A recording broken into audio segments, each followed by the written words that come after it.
Welcome to Some Good Tea, where we drink some tea and we share some tea. I am your host, Katie, and today I'm sharing some tea with a returning guest. Tyler is back. Say hi, Tyler. Hello, hello. We are so excited to be meeting back up again and sharing some tea.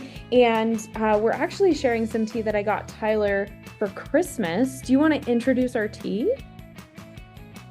Yes, I have a lovely tea called Christmas in Paris, Mm-hmm. and it has a minty aftertone. I don't know how to describe it, but anyways, it has like mint flavor as well as a lovely cocoa, kind of a chocolatey flavor to it. Very, very comfy, very uplifting. I love it. Yeah, this is one of my favorite teas for Christmas time. The first time I had it was quite a while ago, and then I couldn't find it for a very long time, which was very sad, because it's delicious. It's just a magical little cup. And I know Christmas is over, but it's still wintry and it's still kind of dismal. And poor Tyler is in Oregon where it's gray all the time. So we needed some cozy tea to sip to cheer us up while we talk today. That is true. Here we go. Cheers. Cheers. Oh gosh. I love this tea so much. It's so delicious. Oh, But I it's just took it's by another swig. It's lovely. yeah, it's by Stash, guys. And again, it's called Christmas in Paris. By the time this episode is airing, it might not be available anymore. But if it is, we highly recommend. Not a sponsor, just a fan. But as per usual, our topic is going to be decided by the roll of our 20-sided dice. And Tyler gets to go first, so I will roll. I have my nice little hollow metal dice. If you were here, you could see it, but we're recording virtually now. Ooh, I got a 14. So, Ooh. your first question for the episode is, does trail running count as hiking? Do you do one or the other or both? Is one superior to the other? This is a fantastic question. And I believe that trail running counts as like double hiking. Just kidding. Double hiking. So I Hiking I'm deep a toe. I personally find myself being a hybrid trail runner and hiker Mhm. because especially in Utah, a lot of the hikes you go on are pretty high in elevation. So you're going up a hill, and I call that hiking. But as you're coming down, you're usually a little tired, or you just kind of, because you're going downhill, tend to jog a little bit. And so you get that kind of trail running aspect of a hike too. So, Hmm. um, I, yeah, I think for me, they're both, and I definitely enjoy both of those. I have had many times where, my outings are like designated either like a hike where I'm more strolling through the woods, but I Mhm. also have times where I'm like I really want to just go for a run in the woods. So for Well, me, I'd probably say it's kind of both. okay. Do you find that you like prefer one over the other? Like if you had to choose? Um, I think it depends on my mood. Like Mm. there's times where, for example, I was just hiking to this area called the Blue Pool in the McKenzie Willamette area. Mhm. And it was dusk was fast approaching, and I wanted to get there before the sunset, so I trail ran. So like It's like, gotta hurry I up. Yeah. yeah, so like my motivation was get to the location so I could see it before the sunset. Yeah. And then I also turned around and ran back because I also was like alone and didn't want animals to find me in the woods at night. So you know what I Okay. mean? So I think for me it depends on my motivation. But I also, some of the most like impactful and like most serenity, or I don't know the proper word for it, but like peaceful hiking for me is when I take it slow and you can just kind of enjoy what's Hmm. around you. I don't know. What about you? I it also depends, right? Usually if I'm going on a trail run, I'm like usually by myself. I'm a solo runner kind of person. I like to set my own Hmm. pace kind of thing. me translates to Katie is slow and out of shape. No, you're not. You're fine. Um, but no, I usually if I'm gonna trail run, I'm like, okay, I am going on a trail run and I wear my trail running shoes and I have my little backpack, like fanny pack thing with the water bottle rather than like a camelback or like the things that I usually take on like a hike.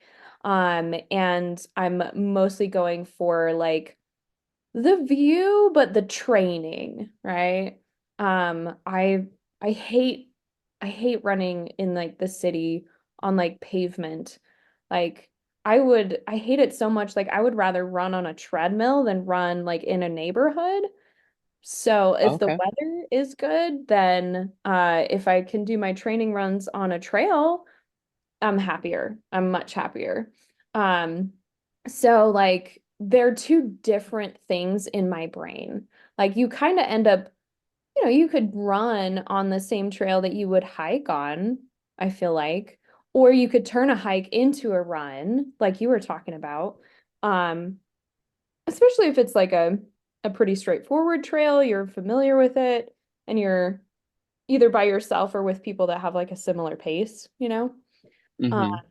but I like both for different reasons. Um, I like hiking because of like the sights that you get to see and the exploration along the way. And taking your time and enjoying the view when you get to wherever you're going. Um, and you can accomplish the same thing on a trail run, but usually like I don't wear headphones if I'm hiking. But if I don't have my tunes while I'm running, even if I am on like a really engaging trail, then I will lose my mind. So I'm less focused on like nature when I trail run for sure. Oh yeah, and trail running, the if it's like your own mini obstacle course, so like you have to be very focused Yes. on that trail. You're gonna biff it, or trip or Tend something. to be, yeah, and especially if you're downhill running, like I'm very focused on my footing most of the time. Like unless I'm stopping because I have to sip some water or something, or I have a rock in my shoe, I'm not looking around at the view. I'm looking at the trail to make sure I don't biff it or something.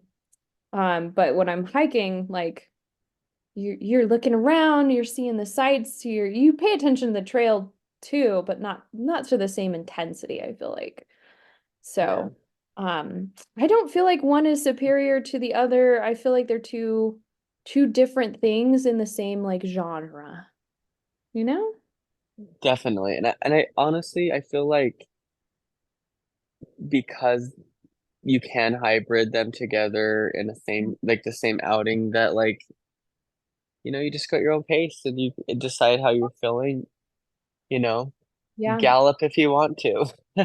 Gallop if you want If to. you're in the moment and you're feeling That could be a fun little like workout shirt. It has like coding. it. Gallop if you want to. I Yeah, love that. well, as we're talking, I was just thinking like some trails in Utah that I think are perfect for trail running, especially like Utah's foothills along the Wasatch Front. They're like by See? Draper as Yes. well as like the Provo's, like the Y Mountain there. Like there's a lot of fun trail running areas that you can just get out and then it's not too far of a drive too. My absolute favorite, and basically it became my like go-to trail to run in Logan, Utah, was the Bonneville Shoreline Trail. Oh Um, yes, yep. it goes between Logan Canyon and Green Canyon, I believe it's called. And Oh yeah, Green Canyon. I Good know memories there. it's a cute little canyon and it has a ton of good hikes. And because this trail connects to that canyon, it can become a very long trail, right? You can because you can run along the shoreline and then run up Green Canyon and connect to a bunch of the hikes that go back there. So it can be a really, really long trail, or like 90% of the time, I was just running the shoreline trail because it was actually really, really close to campus. I could walk from campus and use that as my warm up for the trail. Like, and then I could run the trail and be back. And that was like my break, for lunch or whatever, or at the end of the day. And like I have just like so many fond memories of running that shoreline trail. Um, and like being able to enjoy the view of the valley, but also getting, because it's a shoreline trail, so it goes kind of, there's plenty of up and down. It's not like running up a canyon like you normally Mm. would. Uh, so I liked it because you could kind of cross train a little bit, and still like enjoy the view of the valley without being like in the city. Yeah, I think there's a Bonneville Trail in almost every valley because they had that same system in Utah County, like in Provo area and like by Pleasant Grove. And I Makes love that. sense. It was awesome. Yeah, it makes sense. It was a big lake, right? It was a lake. Yeah. But fun. Good first question. For those who are just figuring it out, we're talking about hiking and camping and outdoorsy stuff. So I will roll the dice and see what question I get. Oh no. I got a one. What does that Um, mean? well, it means my question's going to be kind of cringy. Have you ever been injured or ill on a hike or a camping trip? What happened? What did you do? Um, Ouch. I know, I know. I'm curious about this one for you too. I've never had like a really serious injury. Really, like ever. Well, okay, I guess I broke my foot like one time, but like I have never been like attacked by a bear or something when I was camping or anything like that. But I do have chronic migraines and they like to do whatever they like to do. And I guess like it's not really an injury, but illness, right? I was at Dinosaur National Monument last spring. We had some friends that were running in a marathon there, and I had been wanting to go back. I'd been once before, and I'm obsessed with dinosaurs. And so when my friend was like, "Hey, I'm gonna run this marathon," I was like, "Oh my gosh, how about we all go with you? We could do the hikes in the national park and stuff and hang out and have like a nice little weekend." So that's what we did. And it was like I think it was the first day that we were like fully there, because we drove there and then kind of hung out and then spent the second day like hiking and seeing the museum and going around the park. It was beautiful weather. It was May, and so it wasn't too hot or anything like that. Um, but by the end of that day, I was not doing great. Um, I don't know if it was just because like of all the hikes, if I was like I needed to drink more Powerade, or if it was just like my migraine being the way it was going to be. But I had a migraine that was bad. Like it was really, really bad. Um, to the point that my friends that evening we had gone back to our Airbnb and I was still just like so sick. And they were freaking out. They were pretty freaked out. So we ended up going to the hospital because I was so dehydrated from being sick from my migraine that they were like, "Yeah, we're taking you to the ER." Ouch. Oh my I goodness. know, I know. So, and that was good because it meant like, I don't know. I've never ever gone to the ER for a migraine before. Usually when they're that bad, I just like cease to exist for multiple days um until I bounce back. But it was good because they were able to like, help the nausea to stop and get my pain level down and get me on, fluids and get me all rehydrated. And I ended up actually being able to sleep, which was really good. And, we took the next day a little bit easier and that was good. But I was actually able to enjoy the rest of my trip. But yeah, that's definitely the most serious illness I've had while I was on a like hiking camping excursion. Um we weren't really truly camping, you know, we had an Airbnb, but we were spending like the majority of the time in the park. So yeah, I don't know. My migraines kind of do what they want to, but that one was rough. That one was really rough. Oh, I'm so glad you survived it. That sounds horrible. Yeah. My friends were so nice though, and like the people at the ER, I mean, they were great. I had a great team. I was pretty freaked out at the time, but I survived.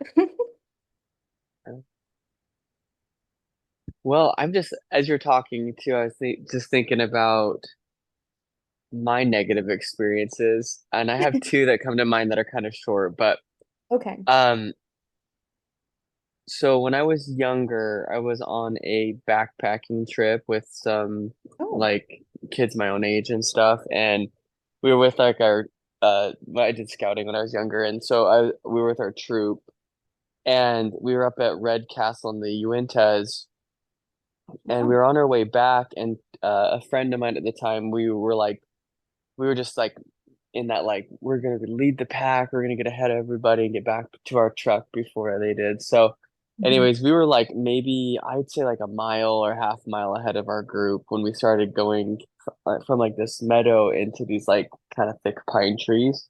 Mhm. And as I was walking, all of a sudden I heard this like I still feel like it was like this assistance, like divine assistance or something, but all of a sudden I hear this like click. And I looked to the right, and there was a mama moose and her baby calf like running alongside us. What? And you know how like protective mama mooses are, right? Like Yes. I I immediately froze, and the words that came out of my mouth were like "mama moose." Like I just remember like I call out, Oh my and gosh. my friend and I, it was just two of us. You know, we were like 13 years old or whatever, and Yeah. I just remember we froze, and I just was like the moose stopped like maybe they were like running the tree line, and we were like on the trail, so like we probably had like 30 feet, and then we Oh, kind but of that's froze, not and a the lot. Yeah. yeah, but then all of a sudden like that mama moose just like put her head down and was like looking and started walking towards us. My friend kind of took off and ran away, and I was still kind of Frozen. frozen, and Oh no. anyways, it got to a point where she was like 10 feet in front, and I could see kind of the whites of her eyes, and she He started was kind of mad. swaying. Oh my Yeah, gosh. and so anyways, and so I at that point I kind of took that as like, let's get going. I started taking a few steps back slowly, and then I finally turned around, and I God. was just thinking the whole time, I'm like, okay, do I just curl up in a ball if it comes at me or what? And anyways, and I just Yeah. remember as I was able to start running away, I just was like, don't come after me. And I looked behind me, and she was like smelling the ground where we were and stuff. But Oh. that was that was definitely one of those like, do I need new underwear after this experience? Yeah. Just because it was formative. I was a little nervous to go hiking for a little while after that, but it was also really kind of a cool experience. Because I'm still just like when I look back, I'm like that was a neat experience, but scary, and also like I'm grateful for my ears because I heard that little like twig break. Yeah. But Yeah. anyway, It so could that was. have run just right through you. You wouldn't have known. Oh, yeah. Anyways, that was one of my big like spooky hiking experiences. I never really thought of this as like all that harrowing, but I guess it's kind of freaky. I was on a trail run in Florida, actually. Um, in like what was it? It was like outside of Ocala. Um, I was there for like a training thing that went for like a week at a time, you know? And I would come and stay and do the training and then go. And every time I was there, I was like, oh, I've never been here before. I should find like a trail or a place to visit or a park so that I can just see this area of the country that I've never been to and may never come to again. So I had found this place. I should look up what the place was called. It was like this little reserve. Um, and they had a bunch of trails and this cute little like river system that you could pay to like float down the river system, but you didn't have to pay to like just, walk around and explore the trails and see the, the pretty moss covered trees and stuff. It's beautiful, beautiful area. And I was on this trail and I was actually finished. I had finished my trail run. And I already knew about the alligators. So this isn't an alligator story. I did see a lot of alligators. But I stayed away from the water because I was like, nope, nope, I'm gonna keep all my toes and hands and fingers, thank you. So I was on the way back to the car. I was maybe like 5 minutes away from like the parking lot and stuff. And I'm going along. I hadn't seen like a ton of people, but there was like a decent amount of people like throughout this park and these trail systems. And ahead of me, I saw what looked like a dog with its head like down in the bush, maybe like Just 20. stuck in the bush. Well, like he was sniffing, like he had his head down sniffing the bush. And you could see his like back end, but you couldn't see the front end. And he looked from that distance, it looked like a grayish colored dog, like a medium size, maybe like 30, 40 pound dog, right? Um, and so I immediately am like looking because I know there's nobody behind me, right? So I was kind of looking ahead to see like, oh, I didn't know people could bring their animals here. Like I wouldn't run on these trails with a dog off leash with alligators, but people make choices every day. And I got just a teensy bit closer, like a couple steps really, and its head came up and it was not a dog. Um, it was a macaque. Oh, random. Yeah. Like Wow. there's so many things about this story that's like so Florida, right? And I found out Yeah. more later on, but it was a very large male macaque monkey. And I stopped dead in my tracks. And like at first my brain didn't really register like what I was seeing. And then it did, and I was like, oh, F. So I just like stopped because he was in front of me, like blocking the trail. There was like a little side trail that I could take if I went back a little bit, but I didn't know where it went. And so I was like, oh, I don't know what to do.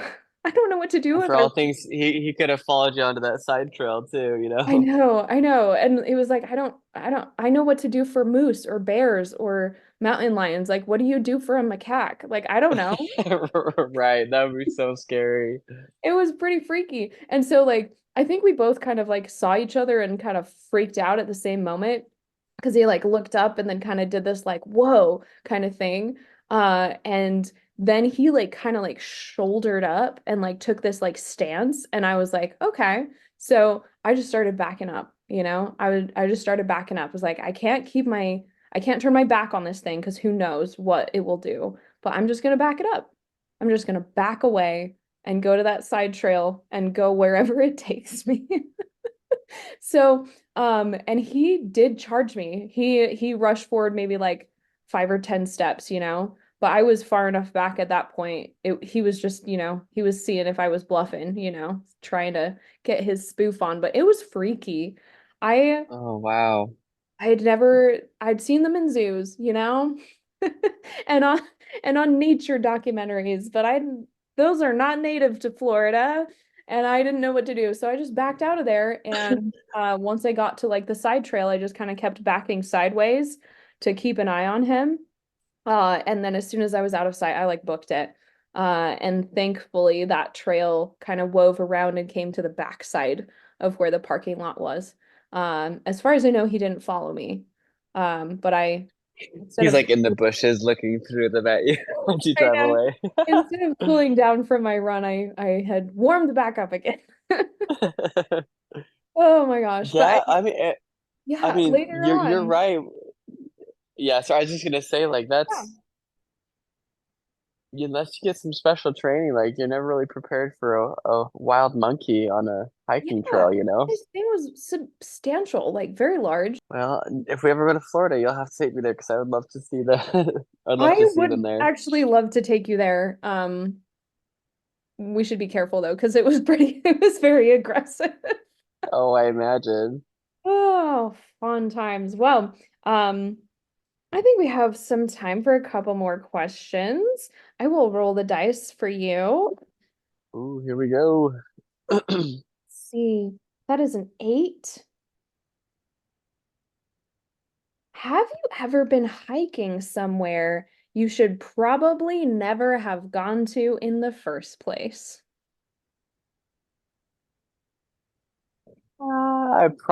Yes, I would say so. Hmm. Okay. Gotta be So, honest. well, I I think when I'm gonna take this question, I'm gonna twist it into maybe I shouldn't have been hiking there That's versus fair. like That's being an fair. off limit spot. Hmm. So, I had this goal of like hiking all they call it the Seven Peaks in Utah County, and it starts south with Mount Nebo and goes up all the way to Lone Peak. Hmm. And anyway, there's seven peaks. I've hiked six of them, Oh, you're and I so and I good. still yeah, I have one more peak to go. But now that I've gotten older and a little bit wiser with my hiking, there have been some sketchy moments on some of those peaks that I like reflect back on, and I'm like, I probably shouldn't have been on there, you know? Hmm. Um, so yeah, two of them come to mind. One of them was Mount Nebo. Last time I went there, the mountains, there's a lot of shale, so like there's lots of like kind of rock that's just like crumbly rocks. Like you step and you like will move a little bit, you know. Oh, I don't like And it's that. not, and it's yeah, it's not necessarily like a drop off, but it's still steep, but like it's like kind of loose rock. Hmm. And I was trying to scramble up a little bit, and I just kind of kept I'd scramble up and then it would kind of slide back down a little bit, and then Cool. anyways, it just for me, I kind of freaked myself out, and so anyways, that was one of those moments I was like, you know what, I don't need to push myself to try and get to the top of this peak. I was going for a second time to the peak, and so I just that was one of those times where I was like, I probably shouldn't be hiking this, you know, because that was Yeah. it was a little freaky. Hmm. Um, and then there was one time I was hiking Lone Peak with some friends, and you have to boulder the last part, which means you have to like kind of crawl like over Yeah, you rocks have and to like stuff. be a monkey yourself and like kind of free climb Hmm. just a teensy bit. It's a baby free climb, but it's a free climb. Exactly. And anyways, we were summiting, and Lone Peak is it's pretty incredible. Like Yeah. the peak that juts out, it's kind of like being like on like a big diving board platform because it's really flat. You can stand and it's just like drop off. No. But anyways, there was one part as I was trying to summit the back like the bouldering part, and I was clinging to a rock, and that was one moment I'd like looked down and I was like, I am stuck, you know, and so Oh, I looked and I was able to like my friend that was helping me was I was hiking with me was kind of was like, you need to move this way like now, guided you you a know, like little. Yeah. Yeah. yeah, and so like Good. those are just some moments where I'm like in that moment I'm like, should I have been there, you know, and I'm grateful that I was able to like accomplish it and like go, you know, summit and stuff like that. But there's just moments like that that I'm like, you know, you got to learn your boundaries, especially on hikes. You know, like you don't Yeah. always have to be incredible or you know what I mean. It was just one of those things that I learned recently that it's your own journey. Like there's nobody grading you. There's no like award awaiting you. You know what I mean? So it's No. like Like the hike is the journey itself. Like wherever you get to is okay. Like if it's a choice between completing the hike and being dead, maybe you should yeah, like choose life. yeah. It's like yeah, like don't be stupid. Yeah. But anyway, I still have goals to finish the last peak. I have to do Cascade Peak. That's the last one I have. It's just it separates Provo Canyon from Timpanogos. Mhm. And that one, anyways, that one's it's probably one of the harder ones that's left, but I hope to do it someday. But it's anyways, You that can was train one of those for it, times that I had you know. that I was like, for me, it was one of those like maybe you shouldn't have been on some of those hikes in those moments, but Mhm. um yeah. I kind of like that because so I tend to for the topics for this podcast, unless it's Halloween, which is the best time of the year, I tend to not Yes. pick like seasonal stuff just because it's just so like on the nose, I feel like. And so this being the month of January, I didn't choose to talk about things like setting you New Year's goals and how is this new year gonna be for you? Like, nope. Yes. But I actually love how you were saying that because I was thinking like, my gosh, this is such a good, and I've thought about that a lot, how like being out in nature when you're camping, when you're hiking, when you're rock climbing or bouldering or even like snowshoeing or whatever you do as you're outside, there's a lot of that that can apply to just kind of like and be an analogy of life. And I just like how you were saying like you don't have to finish the hike. Nobody's there to like award you a medal. Nobody's gonna grade you. Like you went to just go, but there's nobody pointing a gun at you and making you finish, and there's no shame in turning around at any point. And I feel like that's such a good life lesson too, when we're trying to tackle more than we can chew, you know? Uh, Hmm. like, who are you really doing these goals for? Like, who are you really becoming this person for? Like, because the only one who's going to be giving you a medal at the end would be like yourself, right? So, is this really something that yourself wants to do and become and accomplish? Or are you needlessly scaling the side of a mountain where you might fall to your death for no point, right? I don't Oh know. yeah, but that type A personality in me though to like Uh-huh. accomplish goals definitely Yeah, is like is yelling at you when you're on the peak. of course. And there's a lot to But be said yeah. for that, for pushing yourself, whether it's for, like your hike or for accomplishing things in life and stretching yourself. But there's there's balance in all things, And And I like how you say that. Like I'm grateful I've hiked all those peaks and I now that I only have one, like I definitely want to get that accomplished. But Mhm. like you said, like I I think sometimes you have to be mindful of your surroundings and where you're at and Yeah. if it's worth it or not. Yeah, and like who are you really doing it for, right? If it's your hikes, like who are you really hiking those peaks for? Like what are you Hmm. really doing it for? Or if it's like career goals or your own health and fitness goals, like what are you really like doing this for? And is it really worth the journey? Because you have to do the journey too, right? You have to do the journey to get to where you're going. Hmm. And if you're just gonna hate it, if you're just gonna hate it the whole time, and especially I feel like we like to beat up on ourselves, like you would probably feel really bad if like you had gotten to that hike, right, where you had to boulder at the end. You'd probably kind of feel like really bad and really almost ashamed if you'd been like, you know what, guys, like I don't have it in me. I can't summit this right now. I feel like that would have been really, really hard, Yeah. you know? I mean, but I also just like thinking back on those hikes and I'm like, I had a great time hiking them. Do you know what I mean? Like you Yeah. don't ever want to discredit the journey you did create, or that you did accomplish. Yeah. And like, I don't know. Oh, I love how we're getting all philosophical. I love it. It happens. It happens on this podcast. But yeah, Uh, I have always felt like there's things especially to like rock climbing or hiking or tr especially like running that are like great analogies to life. And like it's not just the end goal, right? It's not just the end goal that you should be reaching for. It's also the journey that you should be enjoying and looking forward to and living in every step of the way. Uh, and so even if you have to turn around, you made it as far as you made it. And yeah. that's that's good.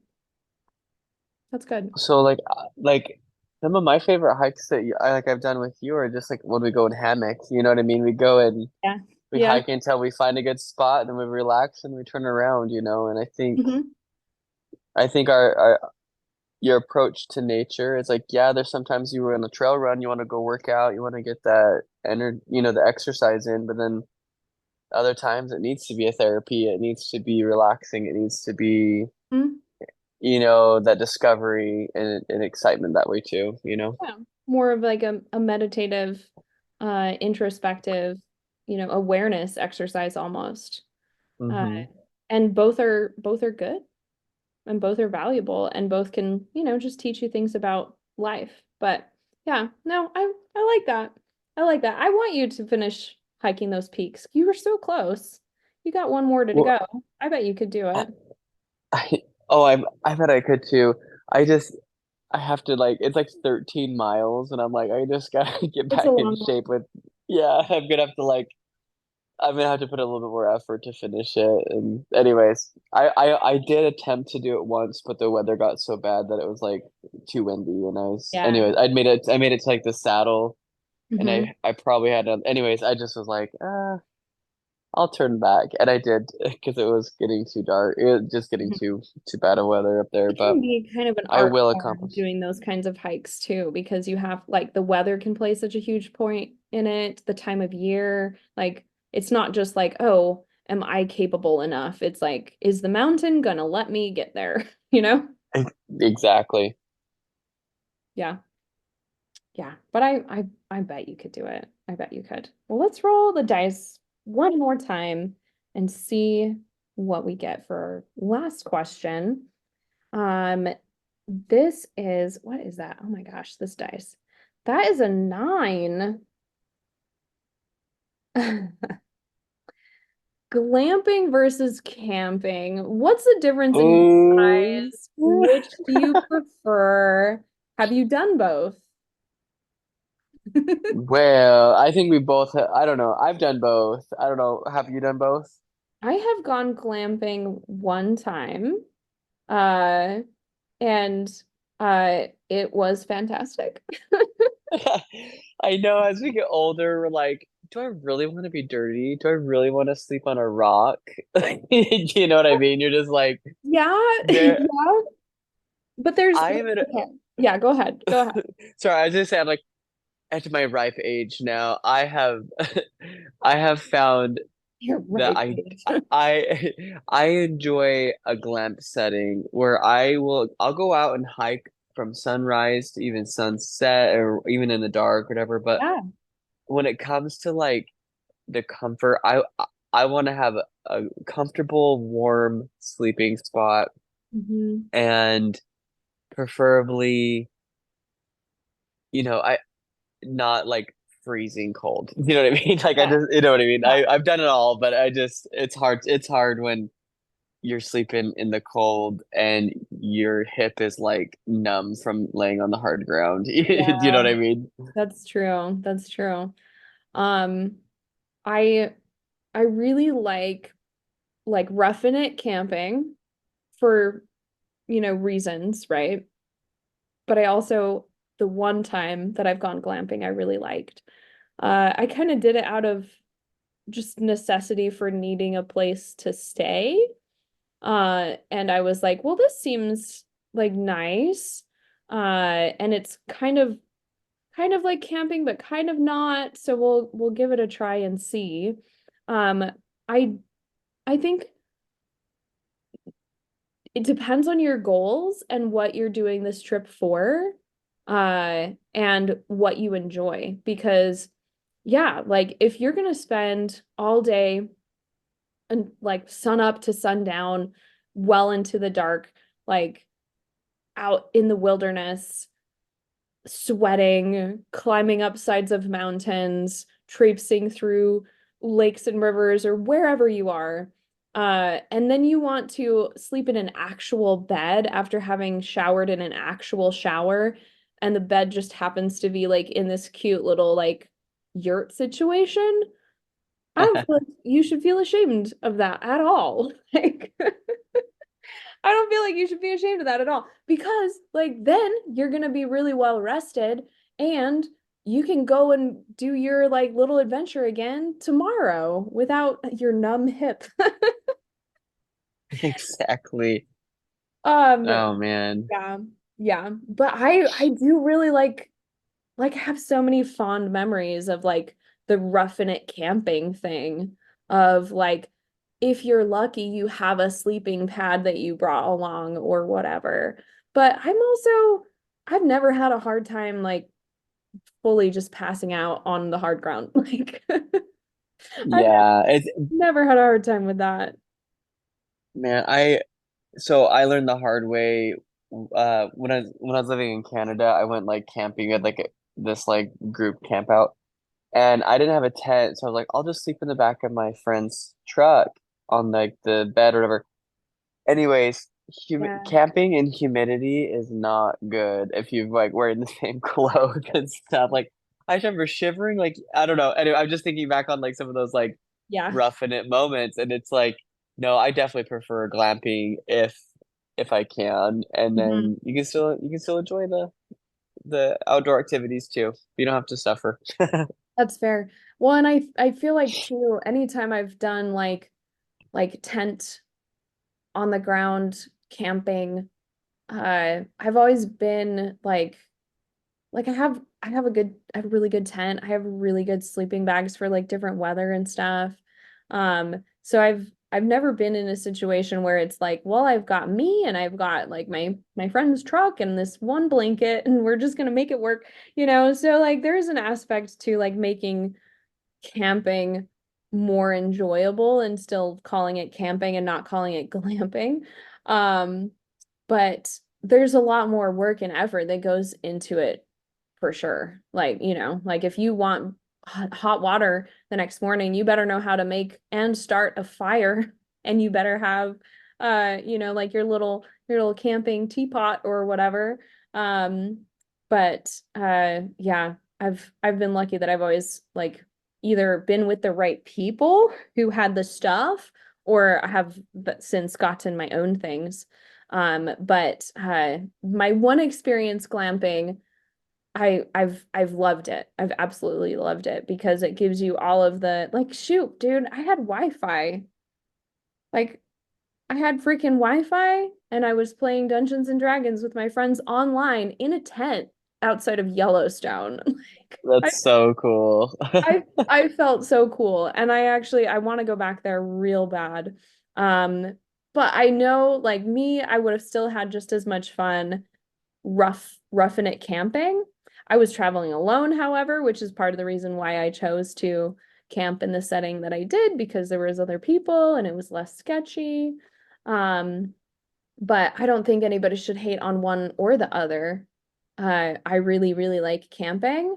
And my one experience with glamping, I've really enjoyed. I want to do it again. I'm all for the glamping. Let's do it. Okay. Well, next time I go to Yellowstone, you should come with me. Oh, I would love that. I'm still trying to. I have this goal to visit all the national parks. There's Mhm. 64, so it's Oh, definitely a hefty pursuit. But anyways. Let's go just clamp through all okay. 64. I'm totally fine with that. I've already got plans. I'm going back to Dinosaur this year. We're gonna go also down to Canyonlands.